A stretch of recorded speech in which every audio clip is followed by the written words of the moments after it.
হে কবি, লহ মোর প্রণাম। 22শে শ্রাবণ আজ, তোমারই মহাপ্রয়াণ দিবস। আজকের এই দিনে বাঙালির ঘরে ঘরে বাজি স্বজন হারানো শোকের করুণ বাসি। মনে পড়ে তোমার সেই বিখ্যাত কবিতা 1400 সাল। সেথায় বলেছ তুমি, আজি হতে 100 বছর পর কে তুমি পড়িছ বসে মোর কবিতা খানি কৌতূহল বসে।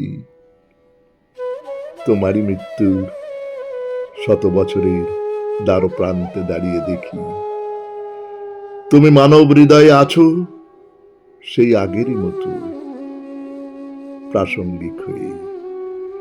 আজিকার বাঙালিও শোকে দুঃখে আনন্দে তোমারই গান গায়। তোমার লেখা কবিতা, ছোট গল্প, উপন্যাস এখনো মানুষের হৃদয়ে একইভাবে দাগ কাটে। হে কবি, তুমিই চিনিয়েছ বাঙালির এই বিশ্ব দরবারে। তুমিই তুলে ধরেছ বাংলা সাহিত্যের অমূল্য ভান্ডার বিশ্ববাসীর তরে। তোমার লেখা গীতাঞ্জলি কাব্যে পেয়েছ তুমি নোবেল পুরস্কার। তোমারই তরে গর্বিত বাঙালি আর অহংকারী এই ভারতবাসী।